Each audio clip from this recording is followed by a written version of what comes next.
Salam sejahtera dalam kasih dan kemurahan Tuhan Yesus Kristus. Shalom. Haleluya. Saudara bersuka cita?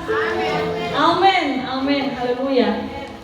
Dari sini saya boleh melihat wajah-wajah yang penuh dengan sukacita sorga. Haleluya. Puji Tuhan, terima kasih kepada Tuhan Yesus. Suatu kepercayaan yang luar biasa bagi saya lewat hamba Tuhan di sini untuk membawakan renungan firman Tuhan di jemaat GPDI Metanoia. Puji Tuhan. Saya tahu ini undangan yang sudah beberapa bulan, dan waktu saya catat, saya hanya catat Bitung. Kemudian hari berganti hari saya bingung, ini Bitung yang mana? Karena ketika saat itu saya catat Bitung, karena saya pikir ya pasti saya akan ingat, karena ada kunjungan di Gerasa waktu itu. Dan begitulah manusia, lupa. Dan kita perlu firman Tuhan dalam kehidupan rohani kita untuk selalu mengingatkan. Amin. Dalam kehidupan biasa kita lupa. Kadangkala juga dalam kehidupan rohani kita sering lupa dan lalai. Bapak Ibu sudah kekasih dalam Tuhan Yesus Kristus, kesempatan pagi hari ini saya akan membawakan renungan firman yang saya beri judul Telah Sampai Kepada Allah. Telah sampai kepada Allah. Untuk mengawali pemberitaan firman Tuhan, saya rindu kita semua bangkit berdiri dan kita akan membacakan bersama satu ayat Alkitab dalam Ibrani 8 ayat 12. Ibrani 8 ayat 12 dalam hitungan yang ketiga, 1, 2, 3. Sebab aku akan menaruh belas kasihan terhadap kesalahan mereka dan tidak lagi mengingat dosa-dosa mereka. Katakan amin. Puji Tuhan. Haleluya. Saya akan menghentar kita semua pada dua peristiwa di dalam Alkitab yang dicatat dalam Alkitab. Peristiwa tentang kota yang berdosa dan jahat di mata Tuhan. Ada rahasia kebenaran firman Tuhan yang akan sama-sama kita pelajari lewat dua kota ini. Yang pertama Sodom dan Gomora, dan yang kedua Niniwe. Sodom dan Gomora itu adalah kota-kota bagian wilayah orang Kanaan dari keturunan Ham, putra Nuh. Dan Niniwe adalah ibu kota Asyur pada zaman dahulu kala di bagian timur sungai Tigris, sekarang di daerah negara Irak. Bapak Ibu Saudara kekasih dalam Tuhan Yesus Kristus, Alkitab sama-sama mencatat bahwa dosa dan kesalahan, kejahatan dan kota-kota ini telah sampai kepada Allah. Kita dapati dalam Kejadian 18 ayat 20 sampai 21. Kejadian 18 ayat 20 sampai 21. Sesudah itu berfirmanlah Tuhan, sesungguhnya banyak keluh kesah orang tentang Sodom dan Gomora, dan sesungguhnya sangat berat dosanya. Baiklah aku turun untuk melihat apakah benar-benar mereka telah berkelakuan seperti keluh kesah orang yang telah sampai kepadaku atau tidak. Aku hendak mengetahuinya. Keluh kesah tentang dosa Sodom dan Gomora telah sampai kepadaku, kata Allah. Dan tentang kota di Niniwe kita dapati Yunus 1 ayat 2. Ketika Allah mengutus Nabi Yunus, di sana dikatakan bangunlah, pergilah ke Niniwe, kota yang besar itu, berserulah terhadap mereka karena kejahatannya telah sampai kepadaku. Dosa dan kejahatan dalam pengertian yang sudah sampai kepada Allah itu sebuah dosa dan kejahatan yang besar. Ini tidak membenarkan bahwa ada dosa besar, dosa kecil. Tetapi apa yang mereka lakukan keterlaluan. Dan mari kita melihat apa yang sebenarnya harus kita ingat tentang kejadian di kota-kota ini. Pertama, saya ingin bagikan kepada kita semua bahwa setiap keluh kesah kita didengar Tuhan. Amin. Keluh kesah kita didengar Tuhan. Mungkin tidak sengaja kita berkeluh kesah, atau dengan sengaja kita berkeluh kesah tentang sesuatu yang datang dalam kehidupan saya dan saudara begitu jahat dari orang lain. Baik keluh kesah dari orang yang benar maupun keluh kesah orang yang fasik, yang belum mengenal Tuhan, itu didengar Tuhan. Tetapi bagi kita, percayalah, Tuhan adil bagi kita yang diperlakukan jahat dari orang lain. Sebaliknya juga Bapak Ibu Saudaraku, jangan kemudian kita menyusahkan orang lain. Amin. Haleluya. Puji Tuhan. Jangan berbuat jahat juga kepada orang lain. Lukas 6 ayat 31 memberi teguran bagi saya dan saudara. Dan sebagaimana kamu kehendaki supaya orang perbuat kepadamu, apa katanya? Perbuatlah juga demikian kepada mereka. Amin. Haleluya, puji Tuhan. Haleluya. Yang kedua, ketika kita dapati bahwa keluh kesah itu didengar Tuhan, kita dapati dalam hal yang kedua, saya catat di sini, selalu ada malaikat yang diutus Tuhan. Selalu ada malaikat yang diutus Tuhan. Kejadian 19 ayat 1.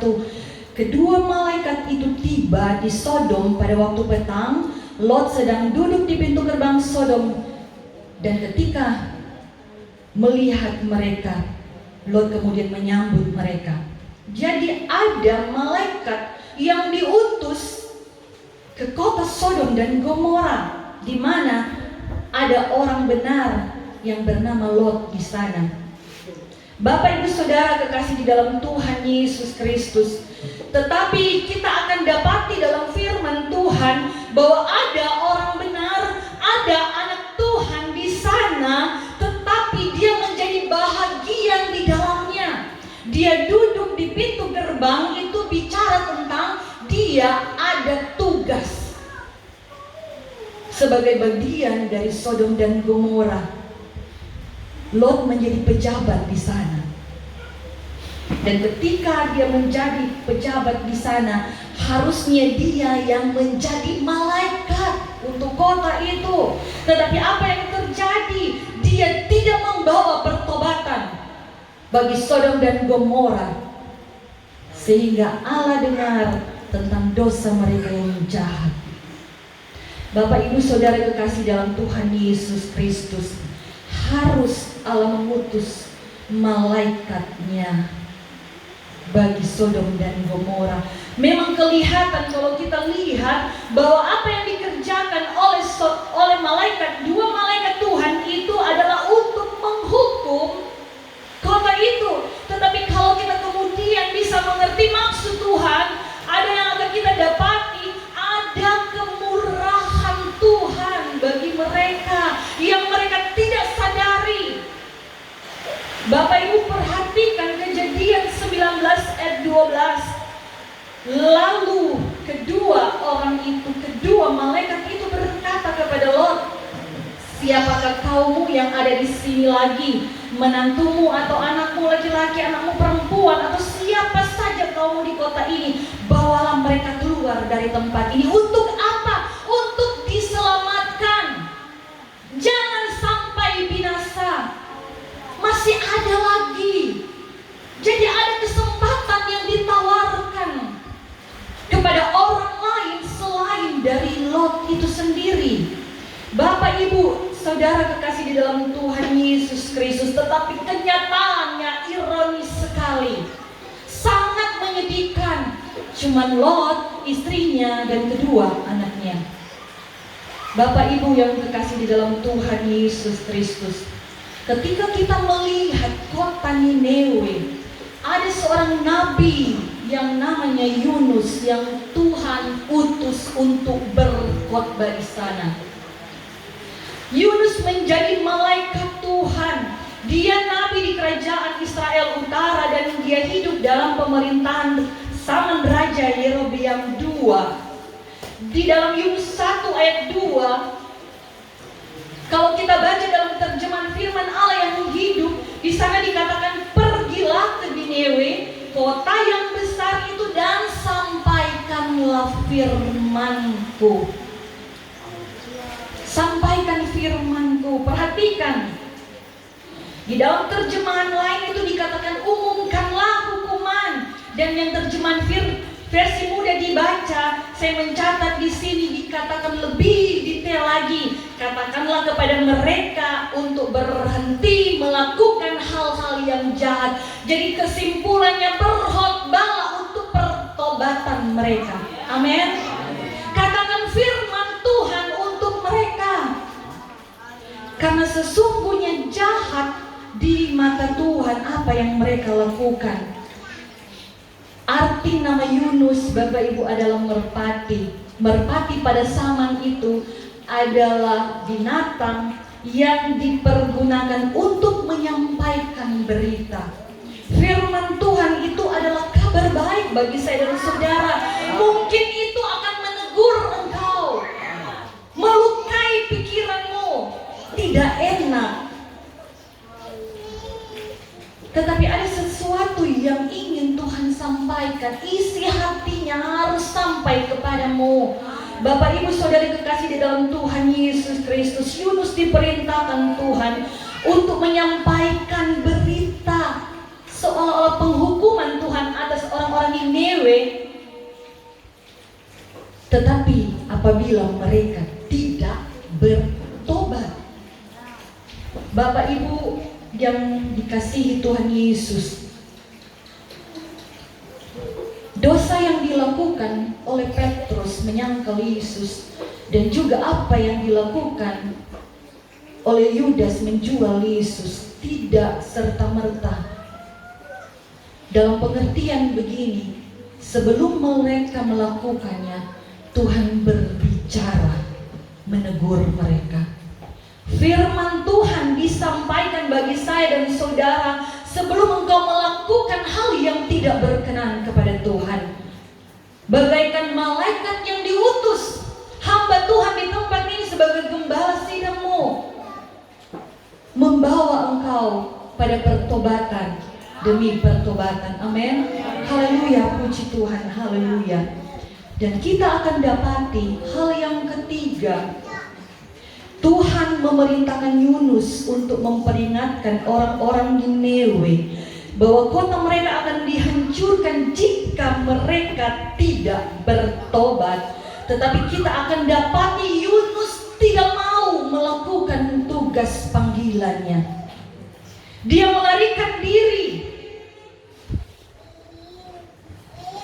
karena dia berpikir bahwa Niniwe itu tidak layak ditegur Tuhan dengan firman, tidak layak menerima firman Tuhan, karena mereka adalah bangsa yang tidak mengenal Tuhan, bangsa kafir. Dan yang kedua, Yunus tidak mau berkhotbah karena orang-orang di Niniwe adalah musuh dari bangsanya, bangsa Israel. Apa yang terjadi ketika kita diutus oleh Tuhan?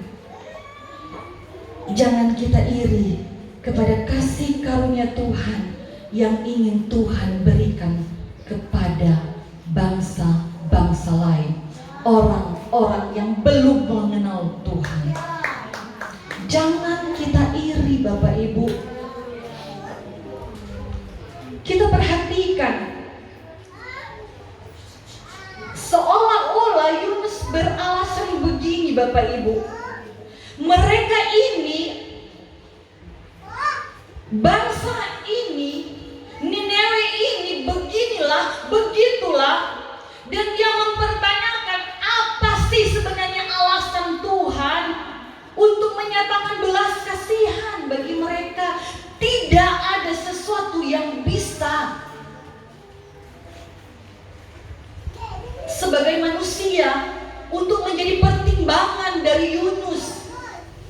Dan ternyata itu menjadi pertimbangan dari Tuhan. Bapak Ibu yang dikasih dalam Tuhan Yesus Kristus, kasih Tuhan tidak terbatas dengan apa yang kita pikirkan secara manusia yang penuh dengan keterbatasan. Saya begitu terberkati ketika kemudian Tuhan membawa saya kepada alasan yang Tuhan berikan kepada Yunus ketika Tuhan mengutus Yunus. 2 kali diulang dalam kitab Yunus. Pertama Yunus 1 dan Yunus 2, masing-masing di ayat yang kedua. Yunus 1 ayat 2 dan Yunus 3 ayat 2. Bangunlah, pergi ke Niniwe. Apa yang dikatakan di sana? Penjelasannya apa? Kota yang besar itu. Bukankah ketika kota yang besar banyak sekali dosa di sana? Amin. Betul ya? Semakin besar kota, semakin banyak penduduk, dan dikatakan kejahatannya besar, berarti banyak sekali kejahatan di sana. Tetapi kenapa itu tidak diperhitungkan Tuhan, malah menjadi pertimbangan Tuhan untuk mengutus seorang nabinya di sana? Bahkan sekali lagi kalau kita perhatikan Yunus 4 ayat 11, alasan Tuhan sayang Niniwe karena kota yang besar. Tidak masuk akal. Tidak masuk akal ketika dikatakan, dan kalau kita perhatikan itu sebagai penutup dari kitab Yunus. Bagaimana tidak aku akan sayang kepada Niniwe, kota yang besar itu, yang berpenduduk lebih dari 120.000 orang. Perhatikan, Tuhan sampai mencatat jumlahnya, detail. Di dalam terjemahan yang lain, kata firman Tuhan, aku pun merasa kasihan terhadap sebuah kota yang besar. Banyak orang, bahkan ternak di kota itu diperhitungkan Tuhan. Ada lebih dari 120 orang ada di sana. Di dalam firman, dalam terjemahan versi mudah dibaca, yang tidak tahu bahwa mereka melakukan yang salah. Orang yang melakukan kejahatan, yang tidak mengenal Tuhan, tidak ada sesuatu yang disampaikan kepada mereka bahwa mereka itu berbuat salah, mereka tidak tahu. Beda halnya dengan saya dan saudara. Kalau Tuhan sampaikan dalam firman Tuhan, jangan begini, jangan begitu, kemudian kita lakukan, itu berarti kita sudah diberitahu. Tetapi Niniwe, mereka tidak tahu apa yang mereka lakukan. Sehingga Tuhan menegur Yunus. Karena ketika itu Yunus lupa bahwa hakikatnya apapun itu alasan Tuhan adalah otoritas Tuhan. Amin. Engkau tidak bisa membatasi dan mengatur Tuhan. Kalau hatinya tertuju kepada orang lain, hatinya mengasihi orang yang berbuat jahat, itu otoritas Tuhan. Haleluya, puji Tuhan. Dan Yunus pun lupa. Dia tidak bisa memahami hati Allah yang mengasihi banyak sekali jiwa-jiwa di Niniwe. Haleluya, puji Tuhan, haleluya. Ketika kita membandingkan dengan peristiwa Sodom dan Gomora, Abraham adalah alasan kasih karunia Allah kepada Lot, dan sebenarnya juga kepada semua yang dekat dengan Lot. Kejadian 19 ayat 16 dikatakan firman Tuhan, sebab Tuhan hendak mengasihi Lot, sehingga dia ditarik keluar dari kota yang akan dimusnahkan. Ayat 29, maka Allah ingat kepada Abraham, lalu dikeluarkannya Lot dari mengembalikan itu. Banyak alasan Tuhan untuk mengasihi orang lain. Dan bukankah alasan-alasan Tuhan secara pribadi tertuju kepadamu sehingga engkau boleh ada di jemaat ini? Amin. Haleluya. Engkau yang mungkin tidak layak, tetapi Tuhan yang melayakkan engkau. Puji Tuhan. Roma 9 ayat 15. Ini kata firman Tuhan, sebab ia berfirman kepada Musa, aku akan menaruh belas kasihan kepada siapa aku menaruh belas kasihan kepada kita. Amin. Dan aku akan bermurah hati kepada siapa aku mau bermurah hati. Ini dikutip dalam Keluaran 33 ayat 19. Aku akan memberi kasih karunia kepada siapa yang kuberi kasih karunia, dan mengasihi siapa yang kukasihi.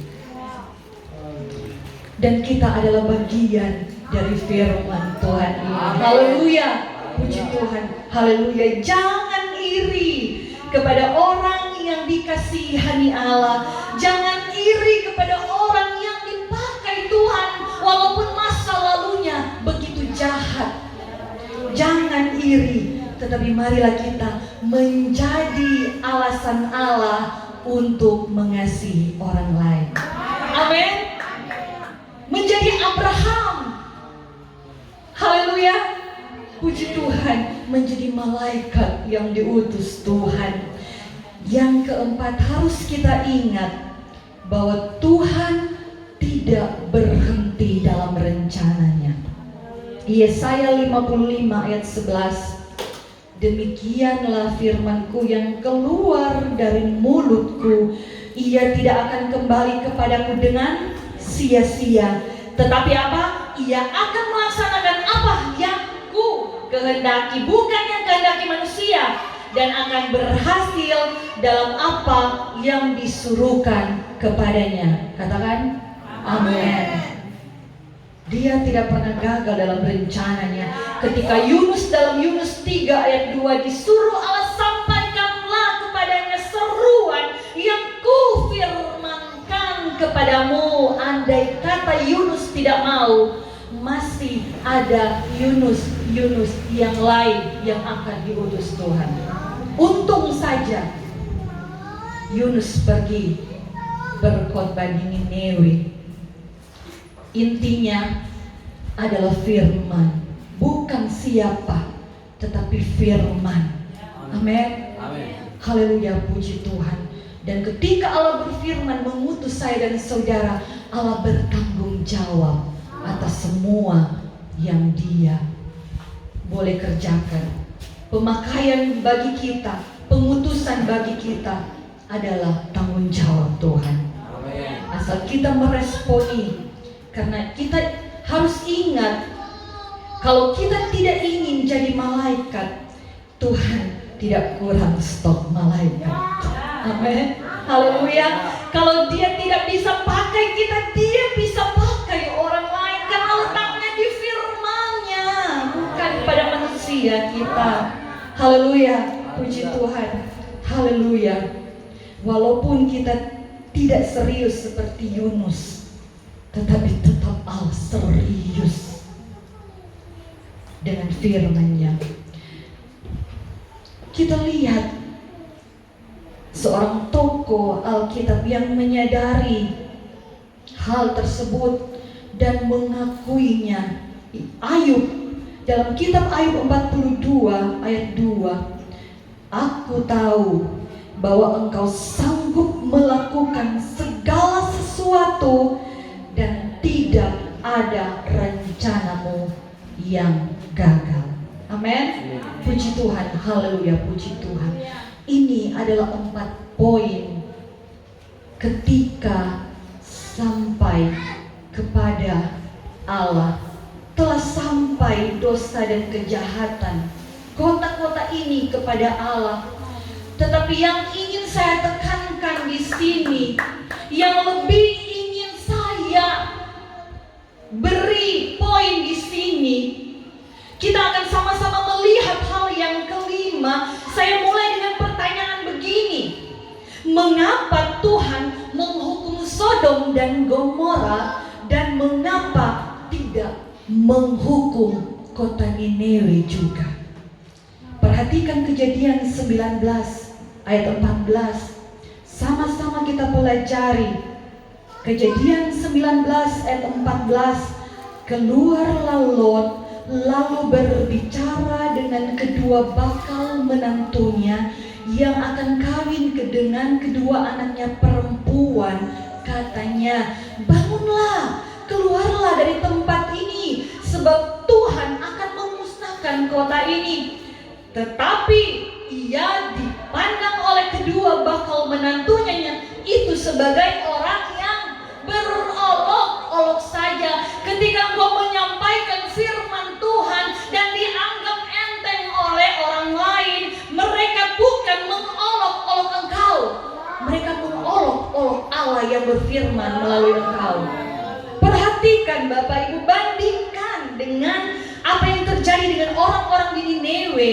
Yunus 3 ayat 8. Haruslah semuanya, manusia dan ternak, berselubung kain kabung dan berseru dengan keras kepada Allah, serta haruslah masing-masing berbalik dari tingkah lakunya yang jahat dan dari kekerasan yang dilakukannya. Ini disampaikan oleh penduduk Nineve. Mereka menyadari kejahatan mereka dan mereka mau berbalik dari tingkah laku yang jahat serta kekerasan yang mereka lakukan. Perhatikan sekali lagi, ingat, Nineve bukan orang yang mengenal Tuhan, bukan orang yang percaya kepada Tuhan. Tetapi ketika Nabi Yunus menyampaikan akan ada pemusnahan bagi kotamu, sama-sama kita perhatikan. Setelah ayat itu disampaikan, mereka percaya kepada Tuhan. Bapak Ibu Saudara kekasih dalam Tuhan Yesus Kristus, kadangkala orang yang bukan orang Kristen lebih tahu menghargai kasih karunia dan kemurahan Tuhan daripada kita yang sudah hidup, bahkan sudah lahir menjadi orang Kristen. Kita begitu merasa bahwa kita sudah memiliki itu. Kalau kita perhatikan Sodom dan Gomora, ada orang benar di sana, tetapi dia tidak jadi berkat bagi mereka. Lot malah menjadi bagian dalam pemerintahan di sana. Dalam dua peristiwa itu, Allah tidak pernah menyebut dosa apa yang mereka kerjakan. Hanya katakan, sampaikanlah. Tetapi kalau kita melihat apa sebenarnya alasan Tuhan, bagi Allah itu tidak penting dosa apa yang kita buat, karena kita pasti akan ada pembenaran. Karena bagi Allah Bapak Ibu, yang penting adalah kesadaran akan dosa dan pertobatan kita. Amin. Sadarlah apa yang sudah kita perbuat yang tidak melawan, yang tidak berkenan kepada Tuhan, melawan firman-Nya. Nineve kota yang tidak menyangkal atau beralasan, oh saya baru tahu Yunus. Kenapa baru disampaikan sekarang?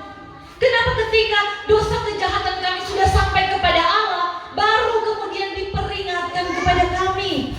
Mereka tidak membenarkan diri dan menyalahkan orang lain.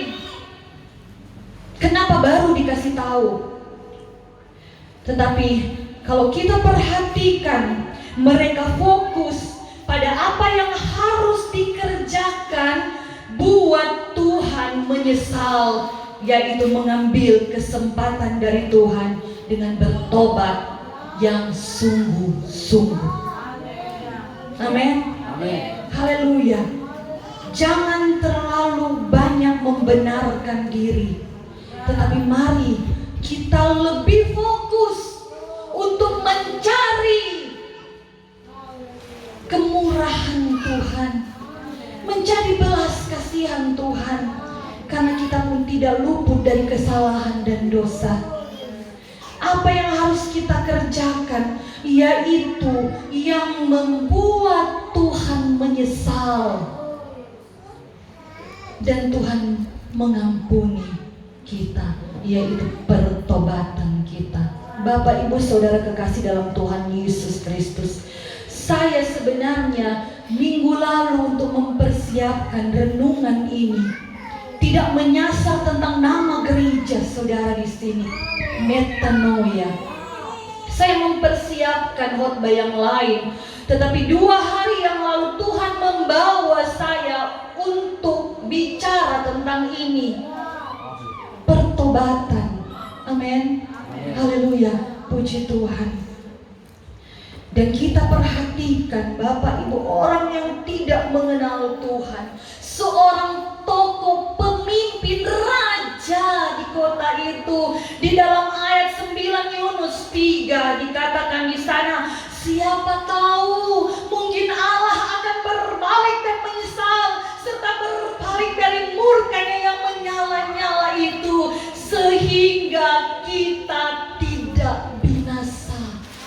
Itu yang harus kita cari lewat pertobatan kita, seperti lewat pertobatan dari kota Niniwe. Tuhan menyesal. Ternyata Tuhan bisa menyesal dan membatalkan untuk menghukum, membinasakan kota itu, karena sekali lagi karena pertobatan. Sementara Sodom dan Gomora menyia-nyiakan kesempatan itu. Orang yang sudah dekat dengan Lot saja tidak mau mengambil kesempatan untuk selamat. Jangan kita menjadi bagian dari mereka yang binasa. Selalu ada kesempatan bagi kita untuk bertobat. Ambil kesempatan itu, karena hidup ini adalah kesempatan. Kalau suatu kali kelak kita, karena tubuh jasmani kita yang penuh dengan kelemahan, merosot setiap hari, kita akan dipanggil pulang. Tidak ada kesempatan bagi orang mati. Jadi selagi kita masih hidup dan bernafas, ambil kesempatan, curi hati Allah. Puji Tuhan, haleluya, puji Tuhan. Dan tidak heran Bapak Ibu, dosa Sodom dan Gomora disinggung dalam perjanjian baru. Dalam Yudas 1 ayat 7, sama seperti Sodom dan Gomora dan kota-kota sekitarnya, yang dengan cara yang sama melakukan percabulan dan mengejar kepuasan-kepuasan yang tidak wajar. Dosa Sodom dan Gomora diungkit. Berselang tahun-tahun kemudian, di dalam Yudas kita sudah baca tadi. Karena apa? Karena mereka tidak mengambil kesempatan untuk bertobat. Sedangkan mengapa kejahatan Niniwe tidak diungkit dalam perjanjian baru, padahal mereka sangat sadis. Bahkan mereka mengungkapkan kejahatan mereka. Kita sudah baca tadi, hamba Tuhan, Bapak Pendeta Andrew Asa sampaikan firman Tuhan tentang kejahatan Niniwe. Mereka adalah kota yang paling ingin tahu, kepo, dan mereka menjajah kota-kota lain termasuk Israel. Ketika mereka menjajah dan menawan orang-orang dalam jajahannya, yang hamil akan dideretkan mulai dari hamil muda sampai hamil tua. Apa yang mereka kerjakan? Mereka membelah perut ibu hamil untuk mengetahui kalau 1 bulan ini janinnya seperti apa. Dan itu dikerjakan hidup-hidup. Saya sampai kaget. Kejahatan yang luar biasa Bapak Ibu. Tetapi tidak diungkit dalam perjanjian baru, perjanjian kasih karunia Allah. Malah sebaliknya kalau kita perhatikan Bapak Ibu, Matius 12 ayat 41 dan Lukas 11 ayat 32, dua kitab Injil ini menulis, saya akan membawa pada terjemahan firman Allah yang hidup untuk lebih kita paham. Orang-orang di Niniwe juga akan bangkit sebagai saksi serta menyatakan kesalahan bangsa ini karena mereka bertobat ketika Yunus berkhotbah. Di sini ada orang yang lebih besar dari Yunus, tetapi bangsa itu tidak mau mendengar. Ada Yesus tetapi tidak mau mendengar. Ada hamba Tuhan tetapi kita tidak mau mendengar.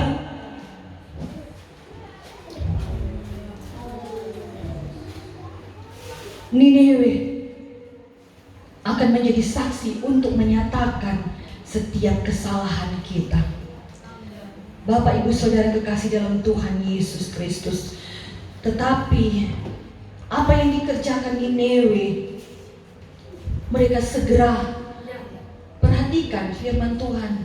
Ketika firman, sekali lagi saya ingin mengingatkan kita, kalau kita baca baru saja disampaikan, mereka langsung percaya. Yoel 2 ayat 12 sampai 13. Perhatikan firman Tuhan. Tetapi apa? Sekarang juga jangan tunda-tunda. Demikianlah firman Tuhan, berbaliklah kepadaku dengan segenap hatimu, dengan berpuasa, dengan menangis, dengan mengadu. Koyakkanlah hatimu dan jangan pakaianmu. Berbaliklah kepada Tuhan Allahmu. Sebab apa? Ia pengasih dan penyayang, panjang sabar dan berlimpah kasih setianya. Dan perhatikan, dan ia menyesal karena hukumannya. Itu yang dikerjakan oleh kota Niniwe. Dan itu yang ternyata Allah lakukan. Menyesal untuk mendatangkan hukuman. Telah sampai kepada Allah.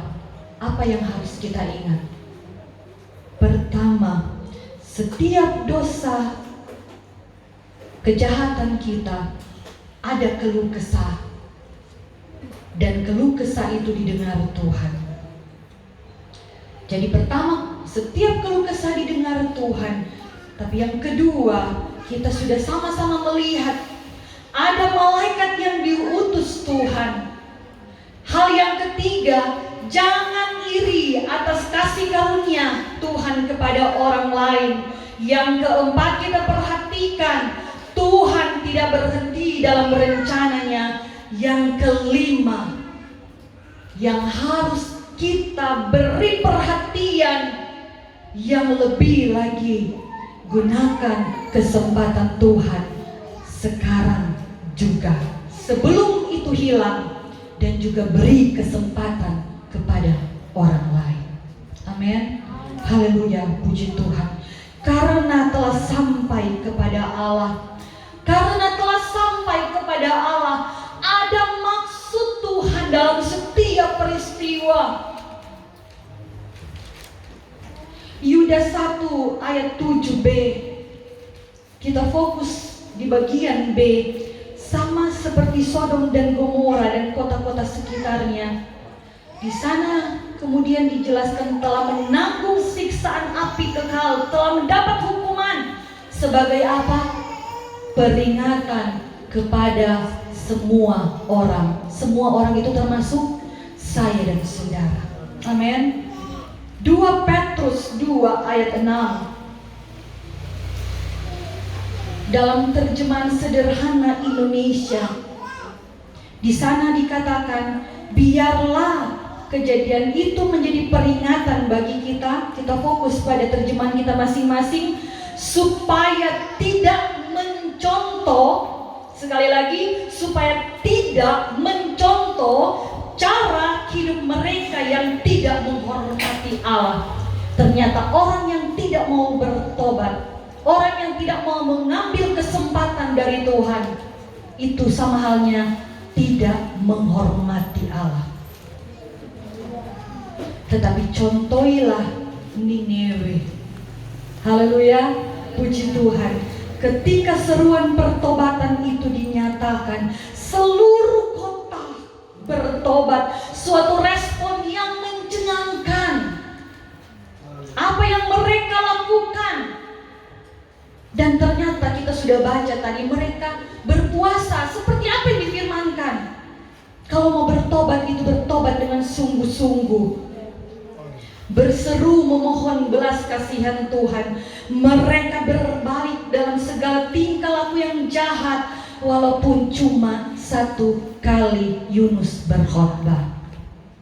Saya yakin dan percaya sekian lama pengembalaan di tempat ini, Bapak dan Ibu Gembala sudah banyak kali berkhotbah memperingatkan jemaat untuk bertobat. Amin. Yunus 1 kali di kota Nineve, semua bertobat. Bagaimana dengan jemaat di tempat ini? Mari kita responi kasih karunia Tuhan dalam hidup kita. Jangan pertobatan orang yang dulu belum mengenal Allah mempermalukan kita yang sudah dari kecil atau sudah lama menjadi anak Tuhan. Jangan Allah memakai Nineve untuk menjadi hal yang mendidik Israel. Ya, Bapak Ibu Saudara kekasih dalam Tuhan Yesus, kita bisa bangga dengan status saya dan saudara. Kita bisa bangga sebagai anak Tuhan. Kita bisa bangga sebagai orang yang percaya. Tetapi jangan seperti Lot yang hanya berstatus orang benar, tetapi tidak berdampak bagi orang lain karena tidak hidup dalam pertobatan.